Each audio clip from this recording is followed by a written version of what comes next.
It's been some time now I'm using that bad boy, so I'm gonna tell you everything there is to tell about this guy.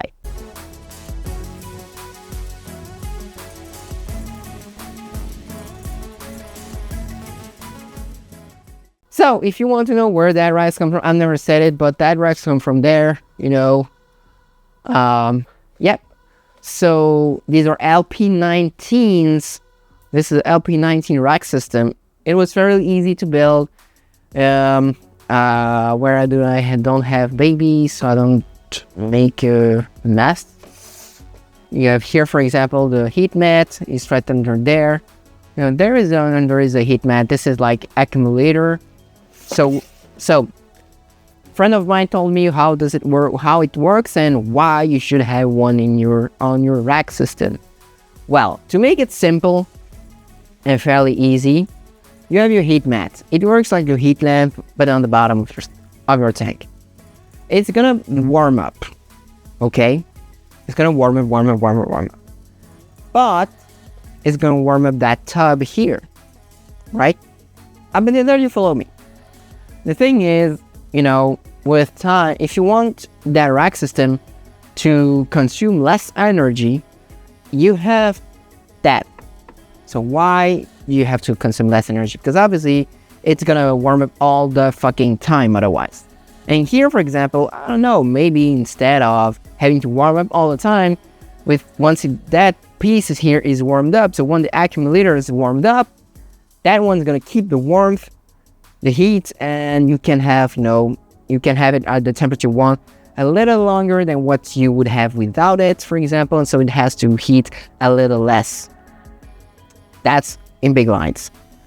Okay, so for those wondering, I can pop these one out. These beans are like that, These are clear these are dark gray beans. I had it on sale, so it was already like that. Like that, boom, that's it. So yeah, so I have 30 places on those, and yeah, I've asked for the table because, as I said in another video, I don't see myself, and I'm gonna take that thing, putting right there on my desk with a snake in there, then put it back there.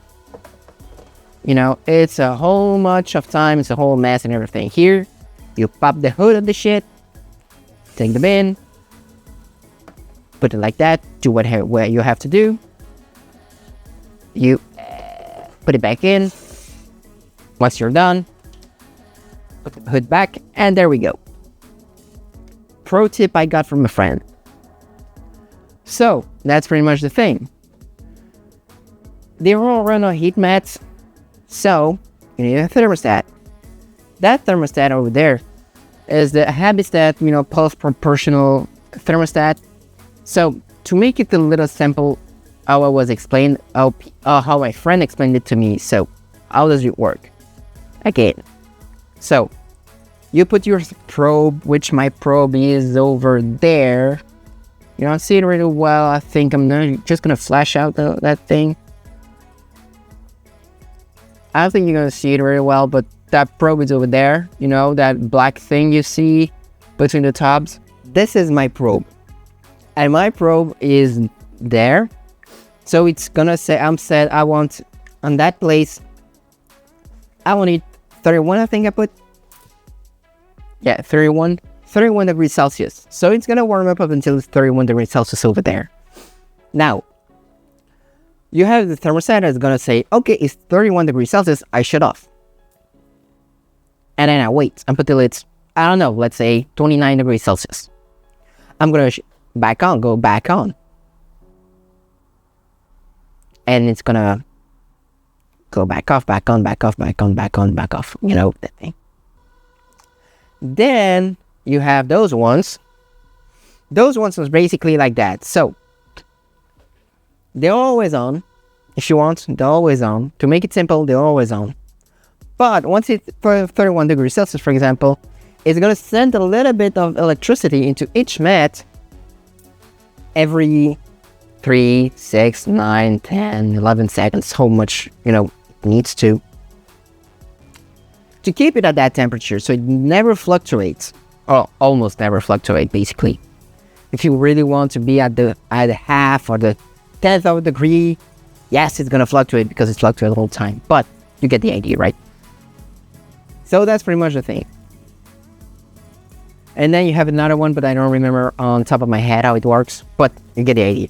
So, pro tip from my friend, these ones work better because it should consume less energy, because instead of going off for a little time, then on for a little time, but like 5 minutes, 5 minutes, 5 minutes, 5 minutes, it's always on. But instead of like consuming electricity every second, it's gonna maybe do it every 6 seconds, for example. That's the example he gave me. Every 6 seconds, for example. So I bought that one, put it on it, and it works perfectly all the time. I'm amazed, I'm amazed.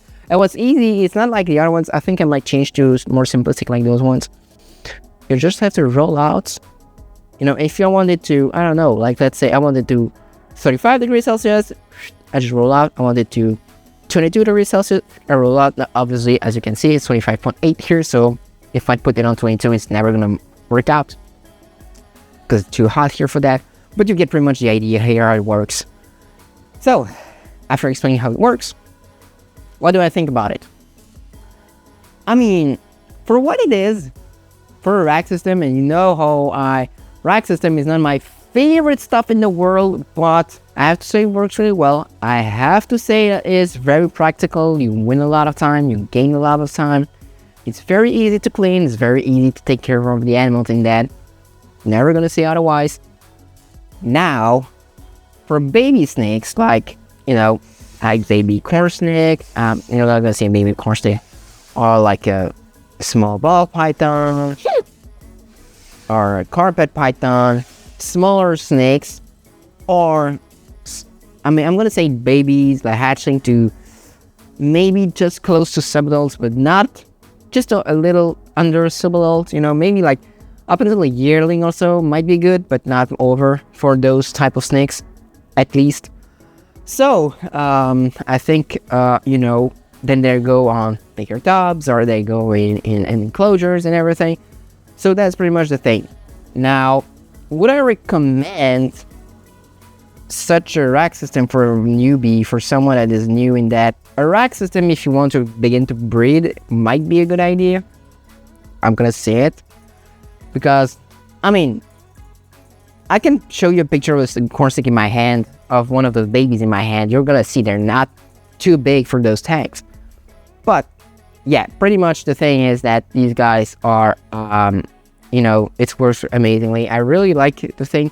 Now, would I take one of those back? Maybe not these ones, maybe not these racks exactly, maybe not this rack exactly. I might try another one for my adults, for my hold bag, because I keep two snakes, so I'm gonna need a bigger tubs, and I'm gonna put here or there, depending on the place I have, on the place I give, on the place I can make, or just, the place I can make. And the thing is, I might take other ones because I just want to try out and find the best rack system that suits me. And obviously for corn snakes, having like those PVC panels, like those white PVC panels is no problem. So I will keep that one for sure because it's worked really well and everything. I don't know, maybe if I think they have to push really, really, really hard if you want them to be able to open it, because it's very well fixed. Not gonna say otherwise, but I don't know. We're gonna see in the future. I'm not gonna put some big strong snakes in that, even though these guys are a mess of snakes. But yeah, so I hope you enjoyed. Don't forget to like, subscribe, comment, channel, because it's really sorry to enjoy our care, responsible reptile keeping. Me on Instagram, AodaReptile, X Morph Market, also YouTube. That's pretty much it. So I hope you enjoyed. Don't forget to like, subscribe, as I said, and I hope to see you on the next one. Let's go.